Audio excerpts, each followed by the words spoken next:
SmartX is the first DEX with a real solution to impermanent loss. SmartX is transforming the DeFi landscape, catering to liquidity providers and smart traders who want to benefit from low fees, farm DeFi highest APRs, and trade effortlessly on SmartX.io. Hi folks, it's Aidan CryptoBirb speaking. Welcome to today's Friday webinar. The most boring price action of Q3 has already probably been behind us, right? What I would say is we are into the most interesting chapter of the year. We are in the most negative and the only negative month on the record that reliably returns 6.5% on the negative side. You lose in September 6.5% approximately over the years, which means that for those who rationally approach the markets, this means big buying opportunities for even stronger Q4 of averaging 50% to the upside. Let's talk about the opportunities. If you're ready to hear this and more, make sure to stay tuned. We're going there, right? In a sec.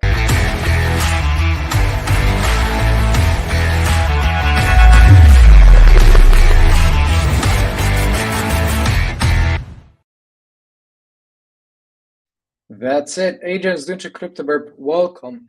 Charlie market technician. I feel lonely, right? Being the only CMT in Poland, it feels lonely.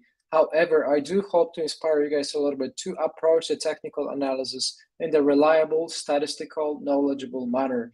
It is an academic field. It is an academic study, somewhere between economy, psychology, and statistics, right? And we are here to try to counter, this. I would say the overall popular concept and understanding of technical analysis is a set of squiggle lines, a set of crystal ball to predict the future. It's none of that. What it truly is, it is an attempt to quantify the human's behavior, our behavioral errors, the cognitive errors and the behavioral mistakes that we do on the emotional side, right? And we make a lot of mistakes on a daily basis while making any sort of slightest decision away from fear, away from losses, away from the pain and towards the pleasure. That's the reality. That's the people. That's who we are. That's who I am. That's who everybody is. We cannot really ignore and deny that.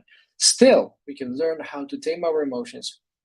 And by using certain techniques, just like operating on the price action, on the volume of volatility, on the breadth, we can really conclude that there are some very powerful techniques that generate money. And speaking about money, we're going to review a little bit on what's going on the traditional side of the market, how Bitcoin incorporates itself into the traditional scene, how the correlation changes over the time, because it's important to understand that Bitcoin is not trading in vacuum. It's not an isolated market. It is part of a bigger puzzle. And this puzzle is going to be basically discussed today. That is Greg. Cześć, Greg, Shima. Please let me know, everybody, how you guys are feeling. Feel free to not fear to drop your comments. Of course, this is a typical September. The activity, the engagement is always the lowest. No one likes to talk about Bitcoin. No one finds Bitcoin interesting in September. That is the case every single year. September is the only losing month on record, reliably and regularly, which means and translates to the lowest activity. So everybody who's watching that, everybody who comes up to learn when no one else wants to do it, you guys are pioneers. You are early, and you are setting yourself up for a good success behind, or should I say, before everybody else. Congratulations, gentlemen and ladies and gentlemen. I'll have a couple of thoughts and very important announcements that may actually inspire you a little bit down the line. So later into the show, I'm gonna share some details for the first time ever about the new project, about the new projects and the products that we've been working on for the past several months. I cannot wait to share that with you. Before we do so, however, let's take a deeper dive into the markets. Let's see what's cooking, right? Dow Jones and the major markets are mostly in the red. It's mostly in the green, 6 to 4, kind of like a comparison. I would say 60 out of 40 in this major markets indices is not a bad thing, right? However, if you can tell, the advantage is somewhere right on the line. It's 0.22% to the upside on the Dow Jones Industrials.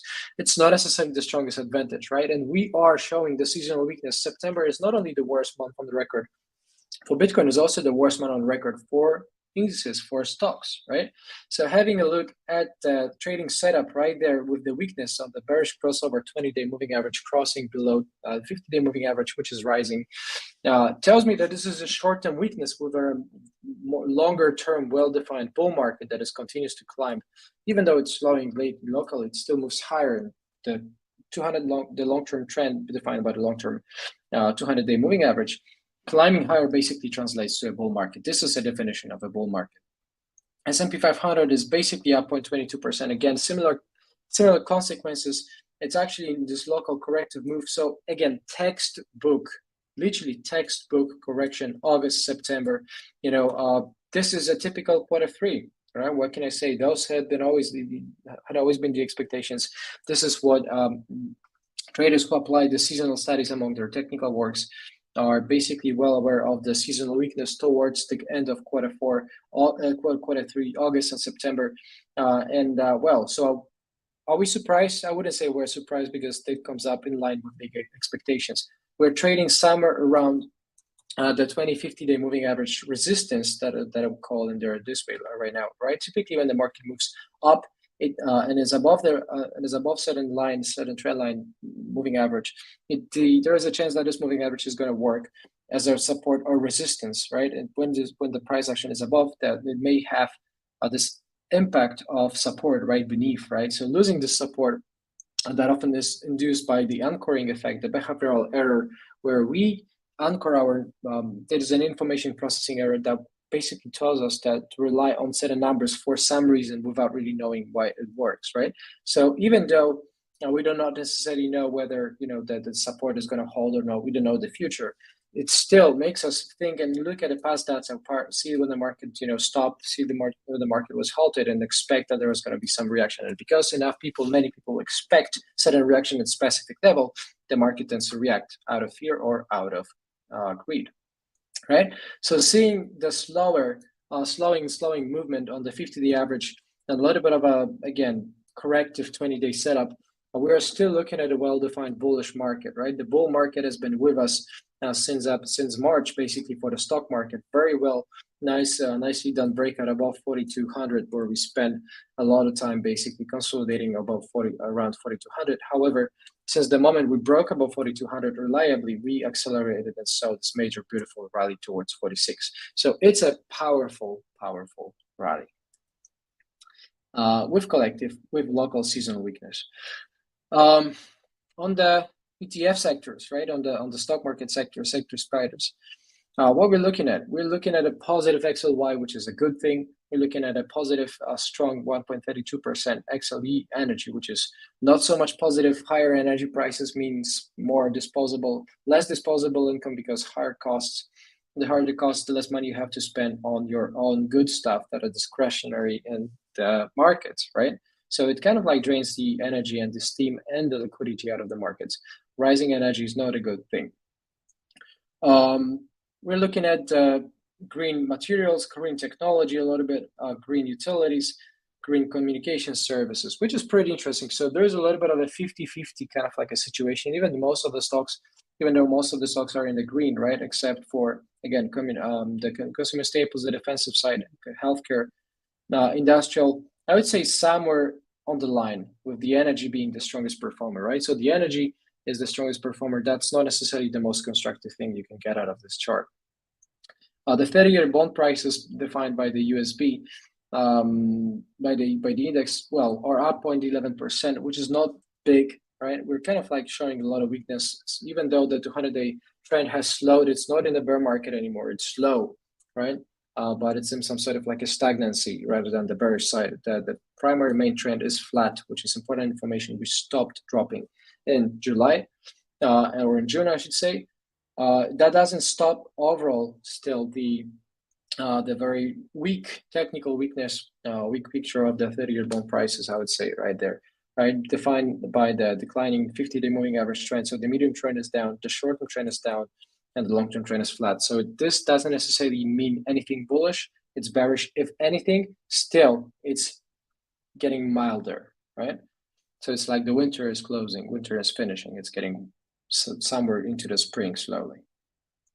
The TNX on the correspondingly opposite basis, we're looking at a well-defined 50-day medium-term trend to the upside, the bullish price action on the 20-day basis as well. So the trend has been very aggressive to the upside, even though it stopped growing, right? So remember that the yields and the bonds are most of the time negatively correlated. They move in an opposite manner. So we had exactly opposite situation, right?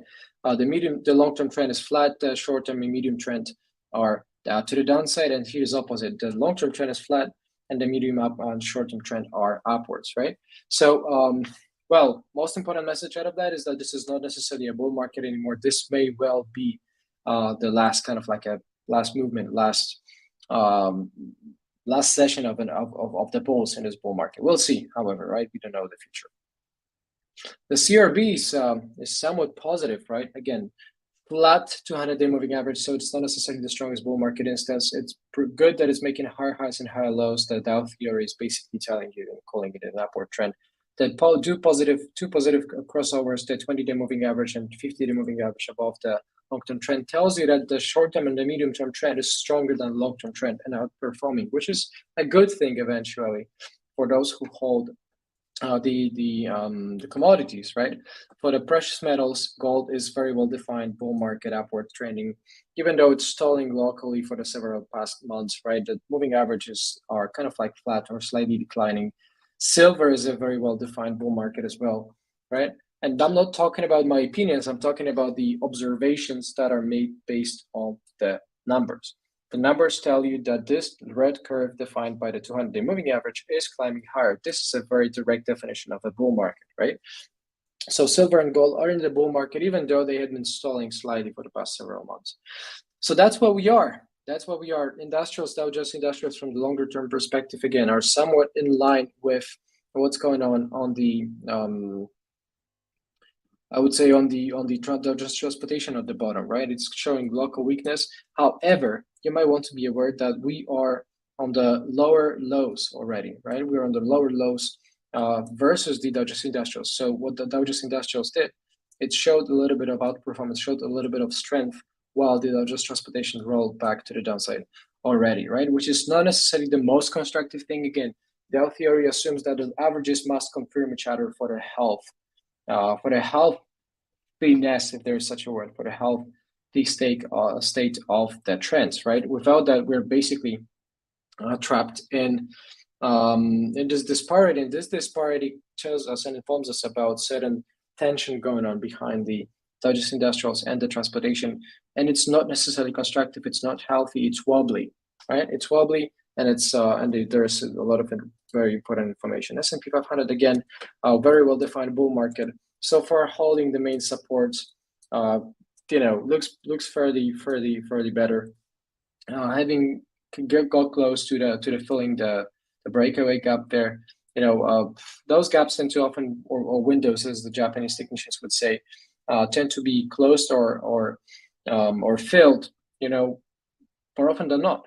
So I would say that we touched a little bit of a gap up there before it started reversing and curving down lower. Still, well-defined bull market. The price action is well above the trend, well outperforming the trend. That even though there's been a little bit of a slowdown lately, the S&P 500 looks pretty good. If I were to say, please drop your questions if you have any, of course, on the chat. I would say that it's very important to communicate, of course. So if you have any questions, make sure down the line you drop a comment, drop a question in here. If you're watching that on YouTube, make sure you hit a subscribe button, smash the notification bells on as well, so that you stay notified every time we put out new content video. Then they come out pretty often, right? So being a pioneer into the new bull market, when there's little interest, when no one talks about it because it's not trending, right? You're giving yourself a very good chance to understand that you are setting yourself up for a very good opportunity to make money. It doesn't guarantee anything. We shouldn't take anything for granted, though being here earlier than anybody else basically gives you a better chance that you're making the right choice, that you're making the right decision. So what I wanted to share as well is that we're looking here basically at the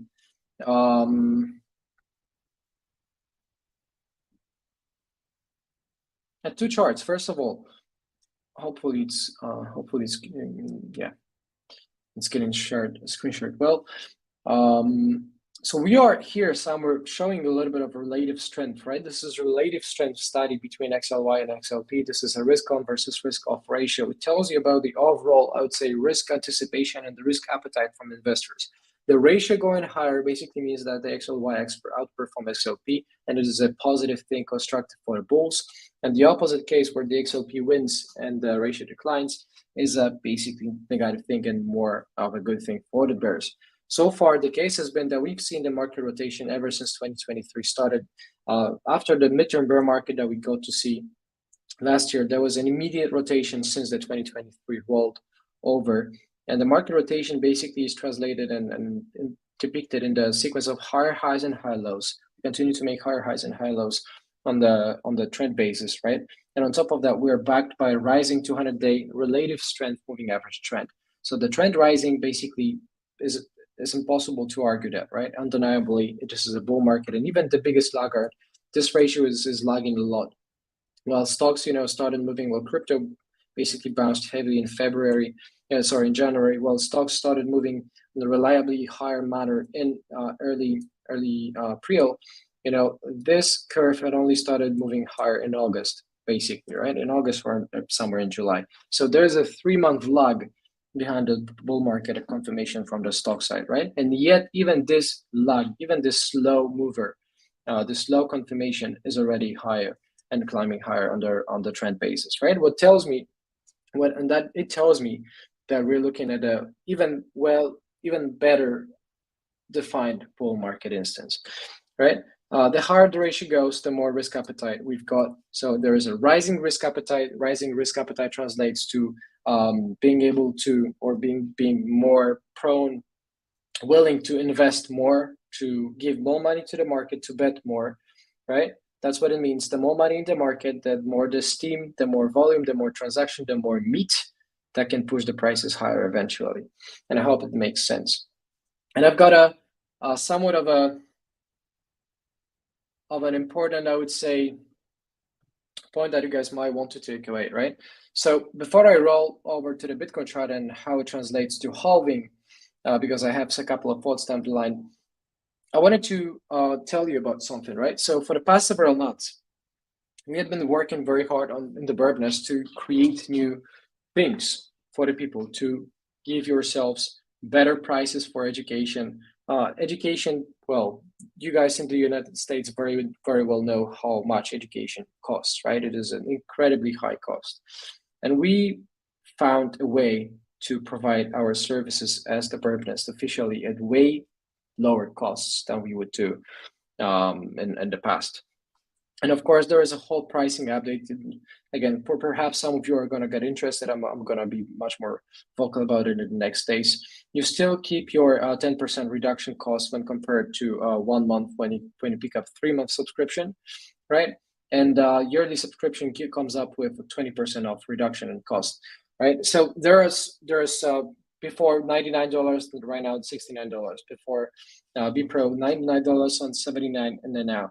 Right, the private mentoring is back with the monthly and 3-month subscription as well, and it only was available with the yearly. So there are a lot of changes on what matters on the product side, right? For those of you who want to learn trading, you can do it much more efficiently and at way more affordable prices. Now, however, this is not what I was aiming to say from the very beginning, right? This is something else. What I've got for you is actually the biggest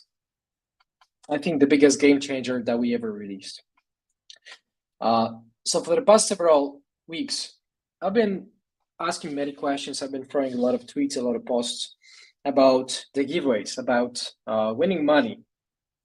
And good news is that for a long while, we've been ready to release a way for everybody to make money on a regular basis. Every month, there's going to be a giveaway.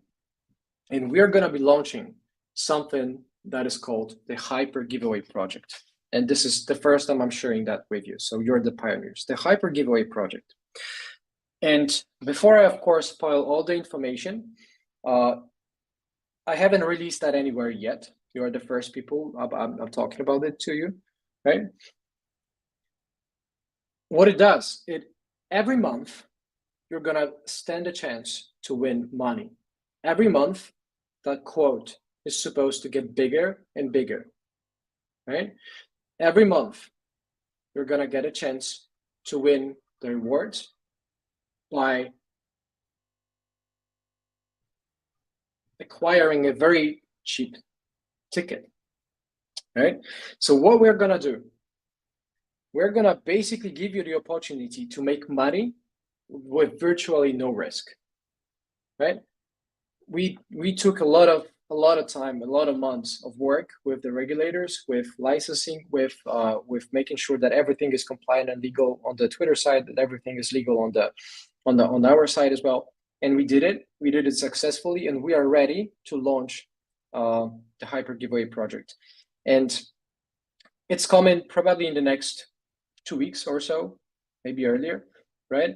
In the second half of the month, we're going to open up the chance for you to subscribe for a ridiculously low price, like $1.99 or $1.99, whatever the code is going to be. And you're going to be able to take a chance every month to win big money, right? And of course, I cannot give you the very specific answers. However, we are ready to launch the giveaways again in a reliable, credited manner. Depending on how many people would love to engage in that type of hyper giveaway project, you're going to be able to win, ridiculously high quotes. It may be even come down to quotes like $10,000, $100,000, maybe million, maybe even 10 million, right? That's only going to depend on how many people get interested. So the more people get interested, the more money you can win. Basically, it's going to be very interesting to see the reaction when it actually comes out. For right now, I'm gonna, I can only basically talk a little bit of generals before I spoil all the information. I'm basically gonna take you by the hand and tell you how it all works, how it's all gonna work. For now, the only thing that you may do is basically stay up to date, right? Because we're gonna come out with specific statements, with specific announcements. So there's going to be a lot of announcements. There's going to be a lot of explanations for how it's going to work. However, what matters to you is that you're going to be able to invest, subscribe for $1.99, right? For whatever the quote is going to be. It's very, very low so that everybody can come in. And once every month, one person will win big money, right? So it may be a chance that in some months from now, the lucky winner basically comes to invest $1 or $2 and win 10 million. So that's the big one of the biggest, if not the biggest, giveaway project ever started in crypto, right? And like I said, it's extremely tight. It's extremely legal. It's extremely well prepared. We worked on that for the several past months. And I cannot wait to show you how it's all gonna work, right? There's gonna be an opportunity. You need to keep your eyes open, and I'm gonna raise a tweet. I'm gonna throw a tweet later today that you can comment on, that you can show and declare your interest. That I'm gonna talk to you more about that, right? Enough of the hyper giveaway project. You may want to keep your eyes open, and let's focus on another side of making money for yourselves, right? For me to get on the level where what I can call myself a profitable trader, it had taken when it's going to be 7 years, right? 6-7 years has been the very active, kind of like a very active, proactive journey on my end to try to learn, try to educate myself on how to be a successful trader. And it's a long journey.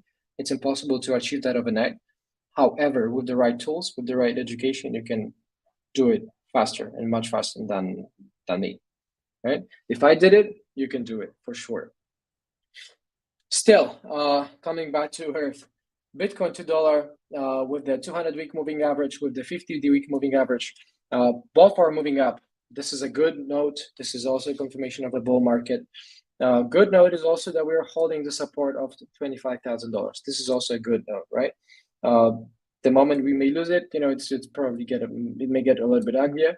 However, this is only in the short term. In the long term, all the trends are moving up. This means the long-term trend is up. This means the dominant tendency is going up. This means the trend is bullish. This means this is a bull market. So any single correction that you see, any single major dip that you see in the bull market is a buying opportunity by definition, right?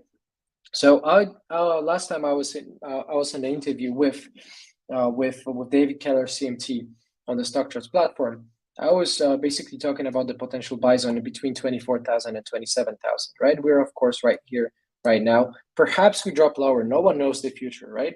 What matters though is that we are on the 7-week correlation rolling basis at 0.38, right? So it's a little bit of a diminishing correlation between the stocks. So while stocks are a little bit up today, Bitcoin is a little bit down. So this disparity is time sensitive.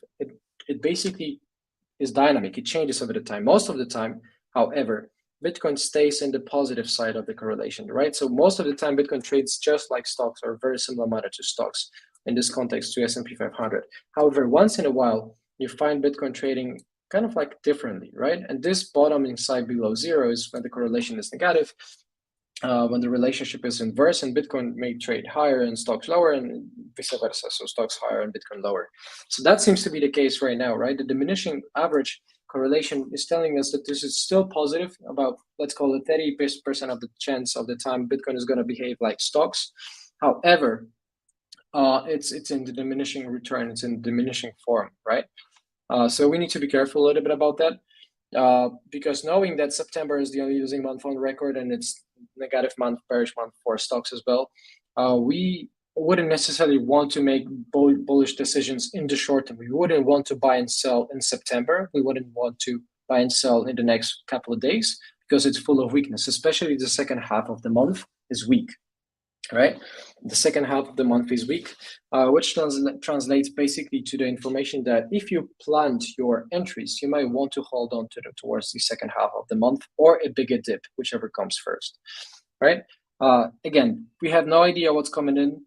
Technical analysis is not about looking forward, it's about looking backward and analyzing, spotting the trends and the patterns in the past, right? However, if you have a very well-defined bull market, just like you're looking at right now, you can draw conclusions that because trends tend to persist, they're because of the law, the principle of momentum, because of the behavioral biases that contribute to the trends. You can conduct a very educated guess, and making the educated guesses based on the numbers and the facts rather than opinions is what makes you money. It had taken me 7 years to learn that, and wasting millions of dollars basically before I was able to teach you that. So I hope you do appreciate it, right? On the shorter term basis, we're looking at the more sensitive price action trend line that is called Berbicata Pro trend line. 200-day trend line of the Berbicata Pro is basically curving down, right? So knowing that the 2019 was also a pre-election year, just like we're looking at right now, there was a lot of similarities between 2019 and 2022. It doesn't necessarily behave in exactly the same manner, but history often rhymes. It doesn't necessarily repeat, but it often rhymes, right? So the long-term trend, the sensitive recency bias trend, is basically falling. And it's been falling for several weeks already. But this is not necessarily the most constructive information for the bulls. However, luckily and happily, it subscribed ideally to the expected and estimated seasonal weakness towards the end of Q3. So August and September are behaving just the way they were expected to behave. This is a good thing, right? On top of that, like I said, we're holding the support of $25,000. The moment we lose it, we may see a little bit of a cliffhanger up there that just going lower. The volatility is declining, right? Ever since the May, the trend has slowed enough to basically diminish the average volatility from almost 1,200 down to 1,600, 600. So we are down by 50% approximately of the volatility. On average, the volatility has decreased by 50% over the course of the past, what is going to be like 4 months, right? So the market has slowed. The upward trend is slowed. It doesn't neglect or diminish the importance of that. Bitcoin moved 100% up, basically from 15,500 all the way even more to $32,000, right? So it doesn't erase the past. What it does, it shows it that the trend has slowed. The trend has slowed right into the expected estimated slowing period of Q3, August and September, right? So this is a good thing because that was expected, right? There are plenty of posts and tweets that in my reports, that you can countlessly go and scroll on my Twitter and find it. I was very vocal about that. Still, what matters is that we are back at average volatility. The average volatility is not really good for trends. The average volatility promotes mean reversion and range-bound environment, right? So what I'm looking at right now is still a very well-defined bull market, although it's slowed. And the fact that it's slowed, it's kind of like making the whole sequence of higher highs and higher lows a little bit corrupt, right? Because when you have a look, we are still making higher highs and higher lows, right? The low 15,500, the high, the low at around 20,000, the high at 31,000, the low at 24, the high at 32. Right now, the low at 25, right? So we slowed, however, we're still moving up technically. And even though we're moving up, I would recommend that observing the volatility, the ATR, the average ATR, average true range, that's the way that the technicians basically observe the volatility. We are looking at a slowing upward trend, right? I hope it makes sense so far. And the average trend basically tells you that the average trend on the volatility tells you that it's not support. If you want to see a trend with rising volatility, being to the upside or to the downside, because the trend develops on inclining volatility. So the trend diminishes and changes and shifts into a mean reversion theme and consolidation more when the volatility decreases. So observing the volatility fluctuations, you can also deduct the potential changes in the trends in the markets, right? So there is a chance that on the lower volatility, the longer we stay in the lower volatility with the September weakness, that we may see a slip lower, right? Because typically the longer the consolidation takes, the more orders cluster around the support.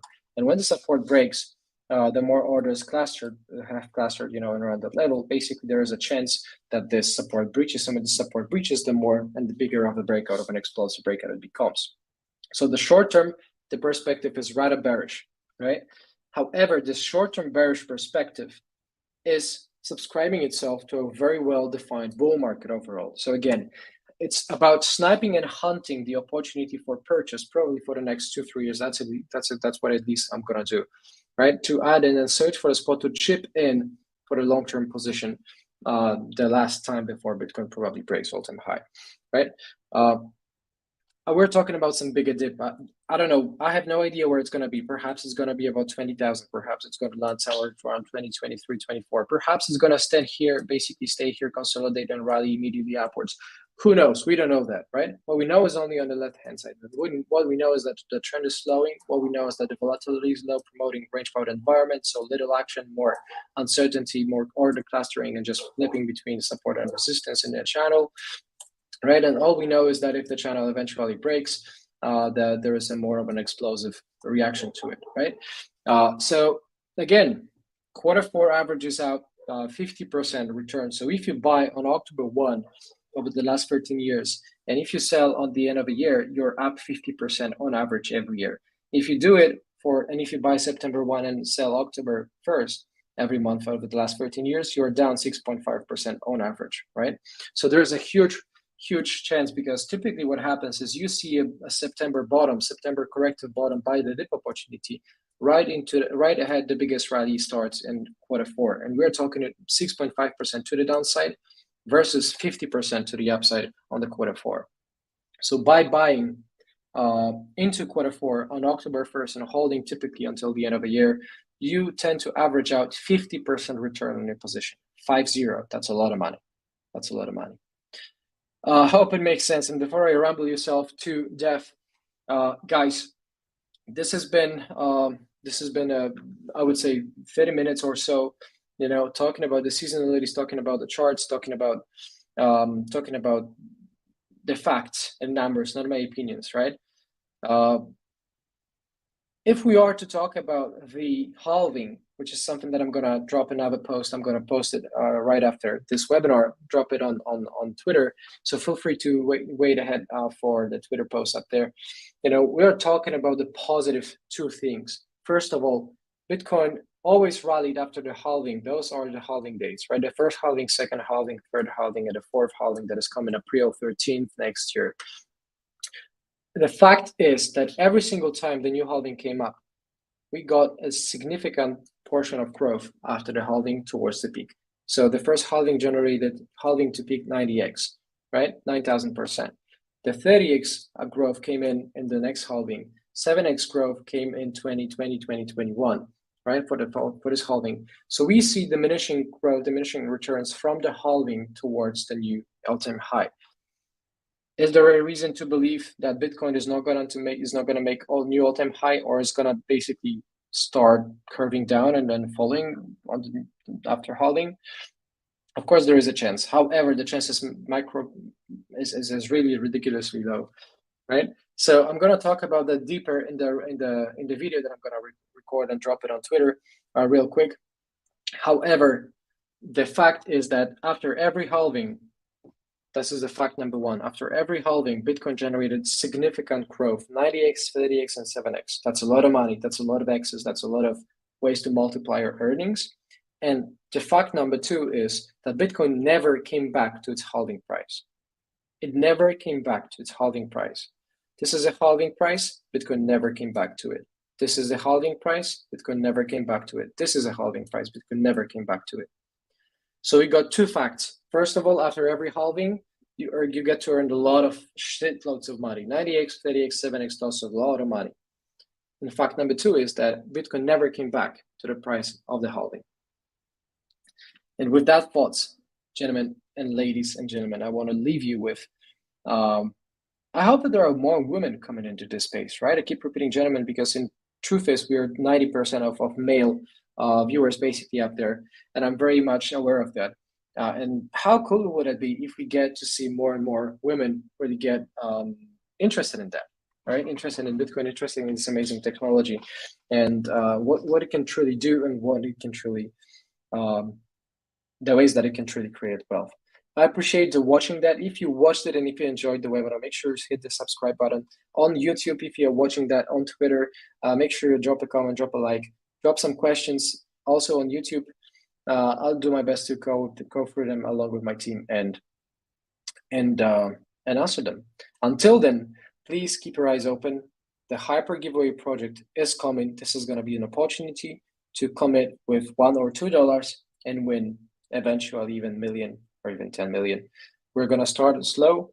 Probably the more people come in, this is going to be super interesting to watch how it grows. However, this is the next Mr. Beast opportunity for you guys to earn huge money by investing close to nothing, right? It's going to be super interesting, and it's going to be optional. And on top of that, it's going to come in with some special perks and benefits and special AMA sessions.